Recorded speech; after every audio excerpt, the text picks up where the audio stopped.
우선 정직하다는 거예요.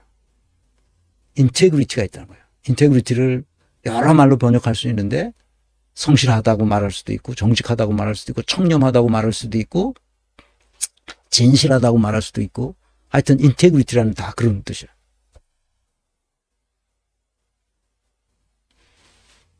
그렇기 때문에 학습하는 게 빨라요. 그래서 개념적으로 사고하는 힘이 나타나고 있어요. 그래서 이 사람들은 이 세계를 어떻게 바꿔야 한다는 상상을 할 수 있어요. 그 사람들이 바로 개념적 사고력의 끝판왕인 조직론적 사고, 즉 전략적 사고를 할 수 있어요. 그래서 끝까지 그것을 밀어붙입니다. 멀리 내다보고 일을 시작하죠. 그래서 다른 사람들에게 영향력을 끼쳐서 내가 의도하는 바에 나와 함께 할 수 있도록 하려고 하는 거죠. 이 기본 역량 요소, 여기 7가지가 다 받쳐주고 있어요. 받쳐주는 게 보여요. 그래서 리더십이 발휘되는 겁니다. 저 사람이 정직한 사람인지 아닌지는 그가 말을 하는 것을 몇 번 쭉 들어보면 알 수 있어요. 그리고 그가 그 정직성을 바탕으로 어떤 행동을 하는지, 그래서 어떤 의사결정을 내서 우리에게 높은 성과를 가져다 주는지, 그것만 보면 돼요. 이 다른 역량 요소 하나하나는 이제 나중에 오프라인 워크숍을 할 때 우리가 배우게 됩니다. 그때 자꾸 반복해서 배워야 돼요. 내가 왜 이 그림을 그려서 여러분들에게 이걸 소개하느냐? 이런 그림이 하나의 스키마예요. 심리학 용어인데 이것도 우리가 세상의 모든 것을 한꺼번에 다 인식할 수가 없어요.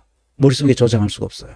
그러니까 다 쪼개서 그중에 중요한 것만 골라가지고 그것을 구조화해서 또 도식으로 만들어서 우리가 인식합니다. 우리가 기억에 저장하죠. 기억에 저장되는 것은 반복할수록 오랫동안 저장할 수 있어요. 그래서 반복이 중요한 겁니다. 그래서 이 도식을 만들어서 여러 선생님들에게 반복해서 기억하도록 스키마가 이 속에 들어가 앉을 수 있도록, 들어가 앉아야 그 다음에 써먹을 수 있게, 써먹으면서 세포에 저장되거든. 세포에 각인되거든. 그러면 자동적으로 저 사람 말하는 걸 잘 들어봐. 그럼 저 사람이 개소리를 하나? 아니면 옳은 소리를 하나? 하는 게 분별이 쉽게 돼요. 이건 훈련을 통해서만 되는 거예요. 그래서 이렇게 사람이 잘 보이면 그 사람이 하는 행동을 볼 수 있어요. 비전, 조직, 전략. 비전, 전략, 조직. 이 3가지를 가지고 하는데 그 사람이 말할 때 보면 어떤 경영 철학과 어떤 조직 원칙을 가지고 있나 하는 걸 알 수 있어요. 그러니까 그 조직에서 개념을 명확화하고 그 개념들이 조직 구성원들이 내면에 그 깊이 들어갈 수 있도록 하고 그들로 하여금 스스로 실행할 수 있도록 만들어가죠. 그게 리더십이에요. 그래서 이 3차원을 다차원성이라고 하는데 그 3차원을 우리가 잘 관리할 수 있는 리더십을 배워야 되죠. 그래서 이 경영 철학과 조직 설계 원칙을 이해한 사람들이 이 플랫폼을 2층에다 세우는 거예요. 맨 밑에는 항상 철학과 원칙을 딛고 있어야 돼요. 그래야 흔들리지 않아요. 그러니까 우리가 흔들리는 이유는 뭐냐? 왜 이랬다 저랬다 음모론이 자꾸 나와가지고 뭐 이렇다 주장하다 해보니까 아니야. 그러니까 또 다른 주장을 해. 막 다른 주장을 해. 그러다 아니야. 그럼 또 다른 주장을 해. 사람들이 거기에 녹아나는 거야. 왜? 이론이 없거든. 이론이 있어야 흔들림이 없어. 설사 정보가 내가 잘못 해석해서 됐으면 업데이트를 즉시 하면 돼. 학문이라는 그런 거야. 학문은 진리를 향해서 계속 한다고 얘기했잖아. 그러니까 이 책을 꼭 보시라는 거야. 이 책을 꼭 읽어봐. 한 번 읽어서는 책 읽는 것이 이렇게 훈련이 안 된 사람들은 한 번 읽어서 이게 무슨 말인지 몰라. 몇 번 읽어요. 몇 번. 반복해서. 몇 줄도 치고 거기다 이거 쓰기도 하고 몇 번을 읽으시기 바랍니다. 내가 이 사람이 이 라이히 라니츠키 사로잡힌 영혼이라고 쓴 마르셀 라이히 라니츠키라는 이 책을 내가 여러 번 읽으면서 그래서 이 안에 뭐 써놓기도 하고 그렇지만 여기 봐 얼마나 많이 읽었어 내가 나달나달하겠지. 이 하드카바가 여기에 다 떨어졌어. 얼마나 많이 반복해서 읽었어. 그래서 거의 외다시피 하잖아. 사랑이란 무엇인가. 그거는 내 수없이 머릿속에서 장착됐어. 사랑은 뭐라고? 사랑은 아픔을 낳는 행복이며 인간을 행복하게 하는 아픔이다. 반복해서 읽는 게 중요합니다. 그래서 내가 가지고 있는 사상과 철학, 인사조직론적 학문 체계를 여러분들이 나하고 같이 공유해야 돼. 그래야 우리 사회가 건강한 민주주의를 바꿀 수 있어요. 제발 부탁합니다. 여러분 읽으시고 이런 오프라인 강의 때 오셔가지고 여긴 좀 이상하다 하는 거 있으면 질문지를 미리 만들어 와서 우리 스태프들에게 주어요. 그럼 내가 보면 되잖아. 그리고 보면 이건 중요한 질문이다. 그러면 다 같이 공유할 수 있게 되잖아. 아시겠죠? 그래서 공부를 해야 돼. 누구도 이런 인사조직론을 우리나라에서 가르치는 사람이 없어. 다 미국에서 공부한 사람들이야. 미국에서 공부한 사람들이 뭐다? 인간을 뭐라고 그래? 인적 자원으로 본다고. 인적 자원으로.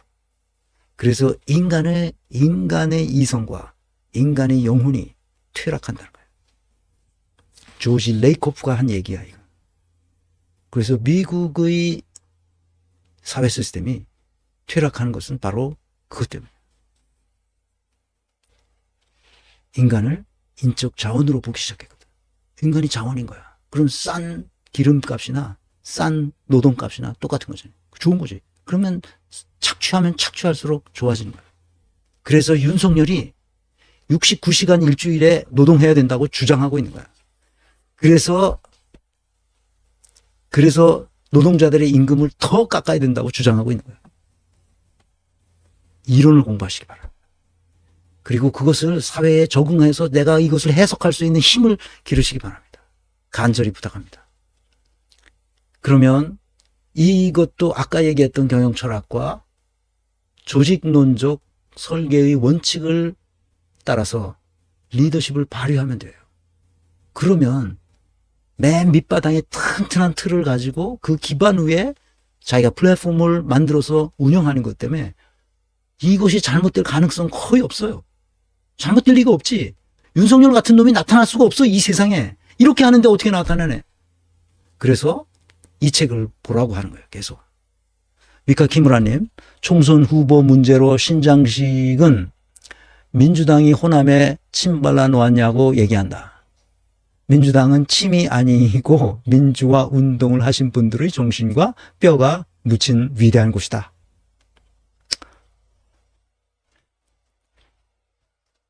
내가 광주일보에 초청을 받아서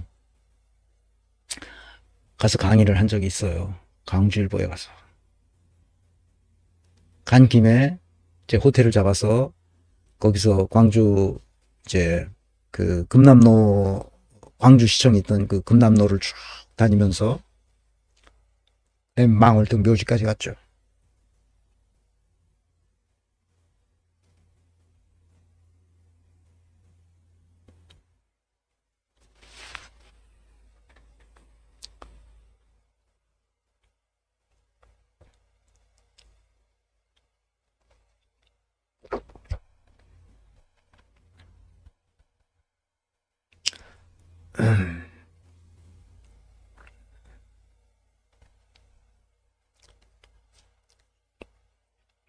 얼마나 많은 사람들이 고통받았습니까? 난 이 조국 혁신당 가는 사람들이야, 뭐, 그 중에 훌륭한 사람도 있겠죠. 내가 한 사람 한 사람 다 본 건 아니니까. 근데 조국만큼은 저런 식으로 정치를 하면 안 되는 겁니다. 저렇게 거짓말을 하는 애들이 저걸 용납하면 안 되는 거예요. 쉐빙선이라면 예인선이 어떻게 본선과 싸우려고 대듭니까?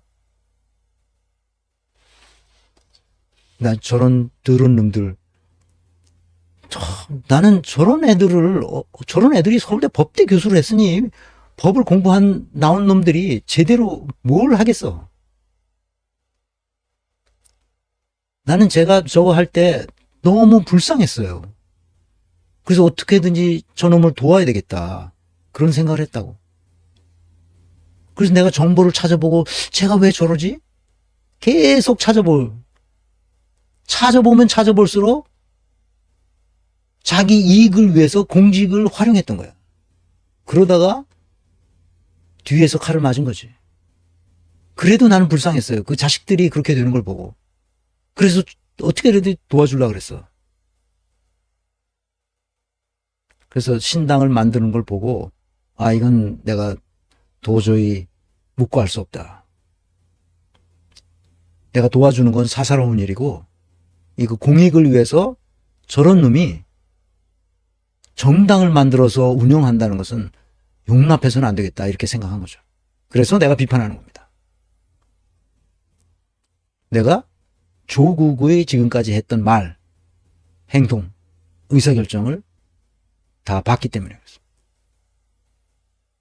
문재인도 지난 5년간 무슨 말을 어떻게 했는지를 다 조사해 보니까 도저히 용납할 수 없는 수준이라는 것을 알았기 때문에 비판하는 겁니다. 국민을 배신했던 남들, 더 이상 저런 인간들이 한반도의 정치판에 다시는 나타날 수 없도록 만들어야 합니다. 저런 놈들을 키워준 놈들도 똑같습니다. 그래서 말과 행동과 의사결정을 잘 들여다보고 우리가 스스로 제 코스를 여기서 공부하신 분들은 스스로 분석할 수 있게 되기를 간절히 바랍니다. 그래야 내가 가르친 보람이 있잖아요.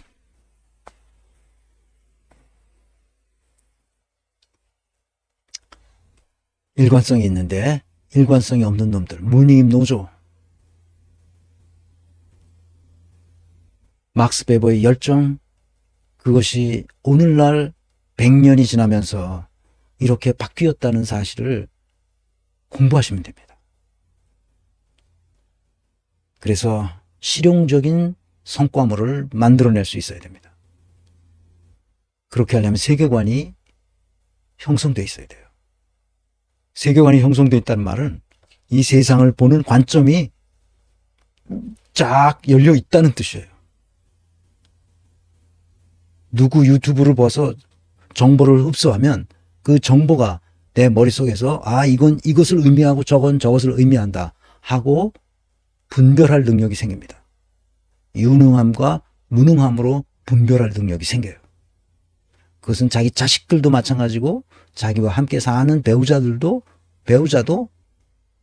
보면 이게 얼마나 유능한 사람인가 아니면 얼마나 무능한 사람인가를 이해할 수 있습니다. 그러면 거기에 맞춰서 살면 돼요. 그래야 평화롭습니다. 그래서 나는 역사의식과 시대정신을 중하게 여깁니다. 그래야 그 시대정신에 부합하는 많은 사람들의 합의를 이끌어낼 가능성이 열리고 그렇게 합의가 일어나면 그것이 곧 진리의 길을 가는 겁니다. 그것이 곧 정의로운 일이에요. 정의가 뭔가요? 공정하다는 게 뭔가요? 그 지역사에 사는 사람의 그 시대의 시대 정신에 부합하도록 합의한 그것이 정의입니다. 법이 정의가 아니에요. 사람들이 그 시대 그 지역에 사는 사람들의 일반적 합의, 그것이 정의입니다. 그 정의를 실현하면 돼요. 실현하기 위해서 법을 바꿀 건 바꾸고 없앨 건 없애고 만들 건 만들면 되는 겁니다. 법을 지키는 게 중요한 게 아니라 고위 공직자들은 법을 필요한 대로 바꿔서 개혁해 나가는 것이 중요합니다. 그것을 가르치는 데가 어디냐? 대학이에요. 그 대학에 가서 공부할 수 있는 기초 소양을 가르치는 게 어디냐? 중등교육이에요. 그래서 강로연이 중요하다고 얘기하는 거예요. 서울시 교육감을 빼앗기면 나라 전체가 빼앗기는 거나 똑같게 돼 있어요, 지금. 내가 그래서 제일 먼저 광로연 강의를 했던 겁니다. 이 시리즈를 제쳐놓고.